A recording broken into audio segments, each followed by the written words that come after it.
Let's welcome my brother, Mr. Paul Collins-Hackett, aka Batman.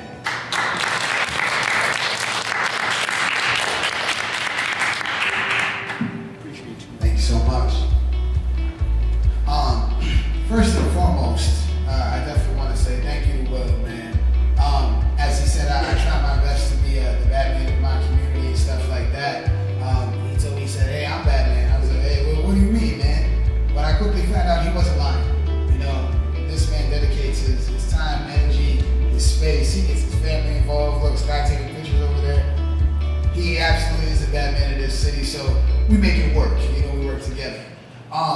And actually, I want one of those bags too. That was super dope. And, oh, you moved it. Okay, I respect it. But actually, you made some great points. My specifics is I work with the youth in Albany. I'm from Albany, New York. I was born and raised. My mother is blind, and my father passed away when I was 3. I was super poor. There's no two ways to put it. There's no funny business about it. We were super poor. We were on Section 8, all that, food stamps, whatever you name it, that was us. I actually had to kind of think, how did I get out of that? You know, how did I kind of change my surroundings? How did I change the trajectory and kind of the course of my life? I realized that I found supports. I found other people who helped me build and grow. And people like Will, what he does here, I do the same thing. So I do my best to offer those opportunities to my young people and stuff so that they come around with me, they network, so that they can build. As far as entrepreneurship, I think having these connections and building is super important. I don't have a really cool product like that backpack. If I did, it'd be my profile picture. Like, I don't know, you wouldn't even know what I look like because you see that bag. So my way was a little bit different. My way, I was watching some things like Shark Tank and whatnot, and I decided to try and diversify my revenue streams. So with that, I said, okay, how can I focus on money and capital and things like that, but still maintain some type of moral compass? So for me, that became, we started nonprofits. And it was kind of a cooperative economics thing. It started out super grassroots. A couple of my friends, we were sitting outside, we saw some kids that were going back to school. I said, hey, kid, here's $5. Why not? You're going to school, that's great. Then we started to bother our friends and we said, hey, everybody, give us $5. These kids are going back to school, we got to do something to help them. That turned into a larger thing where we started to gather money from everybody. We put up a GoFundMe, now everybody's donating. The first year was kind of hard. We had our back to school event, we bought backpacks, we had DJs, food, everything like that. Nobody came out in our community. All of our volunteers had to go knock door to door, one by one, and say, guys, we're just giving away free stuff, please come and get it. Eventually, as that grew, then we got investors. Once the news came out and started to cover us a little bit, then the businesses would call us and say, how can we support? We want to write you a check for X, Y, and Z. How can we make that happen? So we do our back to school event. Will help me out with that because they had a really great plug on bags that helped us get even more bags to more kids. So that's why I love Will, and anytime he goes me, I will shoot right out here, no questions asked. In addition to that, we have an event called Superhero Academy with another nonprofit. What we do is we bring superheroes into the schools. It's about character development and we encourage literacy. So we talk to the kids about what makes someone a superhero. The first thing they say is, oh, you know, flying, super strength. I'm a Batman guy, so I'm like, okay, what else besides the powers? You know, what else makes somebody a hero? Eventually they get to caring about other people, bravery, compassion. So I'm able to preach social responsibility, moral engagement, and things like that. At that point, we have schools that will now pay us for that, to come in and hold those sessions. Brendan, am I holding this close enough? Yeah, you're good. All right, man. I don't want to mess up Brendan. Brendan's the man. So now we have schools that will pay us to come in and do those sessions under our nonprofit. We had to figure out how to kind of monetize our nonprofit because I don't want any problems with the IRS or anything like that. But once we figured that out, we're able to hold community events and kind of monetize those. So I have one nonprofit that I'm vice president of. It's called Truheart Inc. We had a mentor at Siena College. I went to Siena College. I had a mentor named Jim Snyder. Jim Snyder helped all of us. He helped us fix our credit. He helped us do things that I had no clue about. I love Shark Tank. I used to watch Shark Tank all the time. Then I realized they were speaking a different language. When they started talking about evaluations and different estimates, I had no idea they were coming up with those numbers. And I said, this is the problem. So Jim actually helped me in class and in school focus on those things, figure those things out. Some of them I sat there and Googled myself on my phone. Other ones, he brought people in to kind of talk to me about that. Because as you mentioned, the youth are absolutely our future. I don't think we can't time travel just yet, but if we can change our youth, that's the easiest way to affect the future, to create actual long-lasting change. So in that way, now I'm actually the director of our Summer Youth Employment Program for the City of Albany. And in our Summer Youth Employment Program, instead of just having the kids work, on Fridays we have enrichment sessions. At the enrichment sessions, we talk about financial literacy. We talk about human capital, different things they've never heard before. Time versus money. How you invest your time is more important than how you invest your money. Things like that. Just things they've never heard of before. With the City of Albany, we're able to invest in our children in an actual, tangible way. In 2014, Obama signed that. I wrote it down because I don't want to get messed up on TV. This is going to last forever. Workforce Innovation and Opportunity Act. It's basically WIO, is the short version of it. Using that, we're able to pay kids to learn how to work, but also how to start their own businesses. So I have a friend who he did a couple of years in jail. Came home, within 5 years, he got his barber certificate. He opened his own shop, he owns the property. So he owns his entire business, his entire building, the land that is on, that's all him. And he did that within 5 years. So using this grant, the WIO dollars, in our city, I'm able to pay kids to work with him so he can show them exactly how he did it. So our kids are not just going to grow up and be just workers, answering to a clock, clocking in, clocking out. No, we teach them critical thinking. We talk to them about more than that, diversifying your revenue streams. They say millionaires have at least 7. Right now I got like 4 or 5. If I get on that TV bag, listen, we'll be great, you know? But we talk to the kids about that. We talk to them about saving, about credit and stuff like that. I tell them the God's honest truth.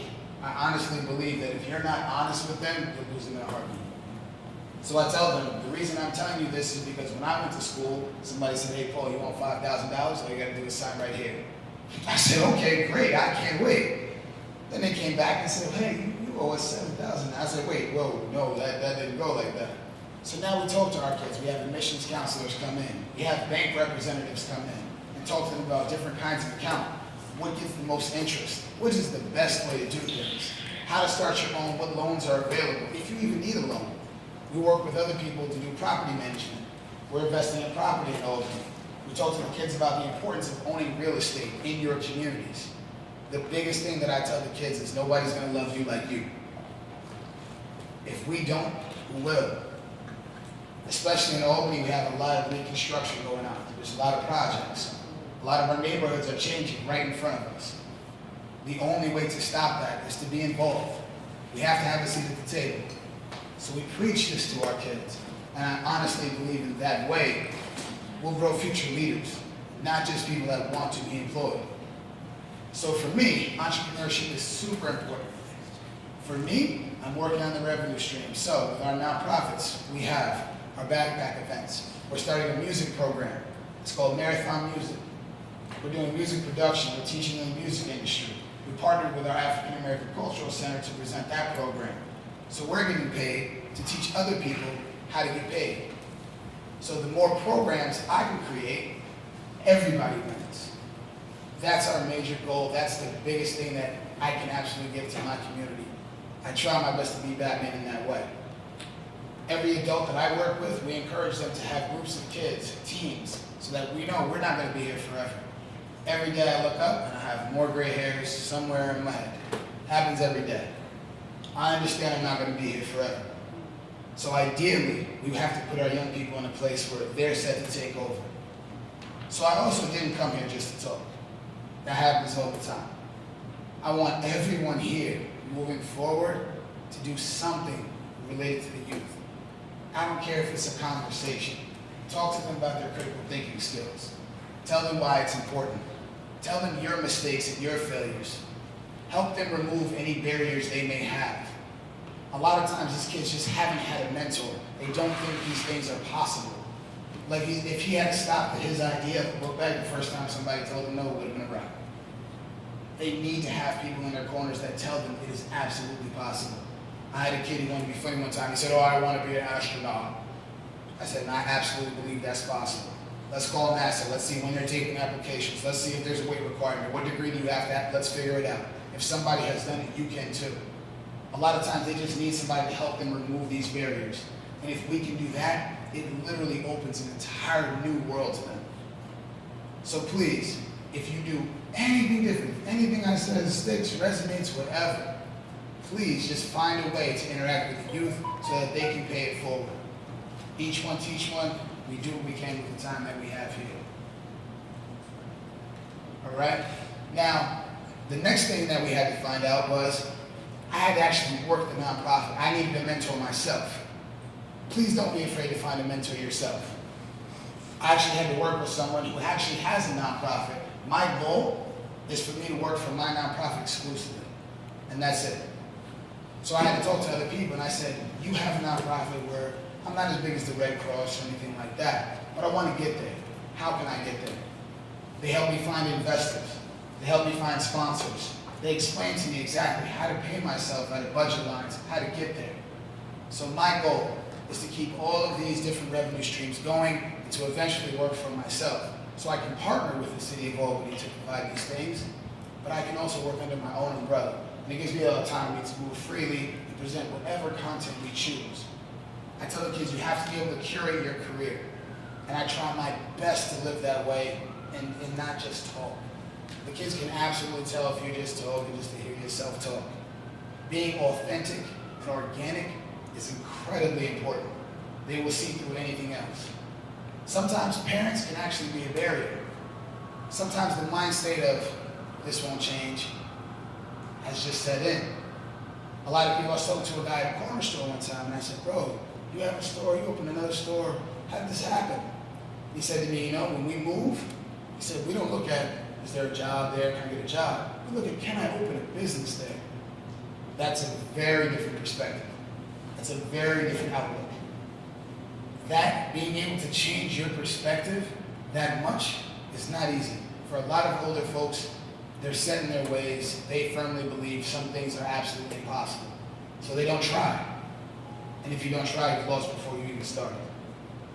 So, please, work with kids, do whatever you can, find a way. If in your city you're wondering how you can support a kid, like I said, the WIOA dollars, you can talk to your city, your labor department, and there's chances that they'll pay a kid just to work with you as an intern. They'll pay a kid just to learn in these programs, whatever the case may be. I actually have the young man on the camera right now. This young man is going to be paid to work with me. And I'm not having him do busy work, filing stuff, and you know, that stuff happens. You can learn that anyway. It's not what I'm there for. I want him to network. I want him to plan what's next. And then I want him to plan for the younger kids coming up under him. And I honestly believe that's the only way that we will create change in our communities. It has to be bigger than us. Will, how do you feel? It's good? That's all I got, guys. So please be intentional in your movements moving forward. Just work with the youth as much as possible. Thank you.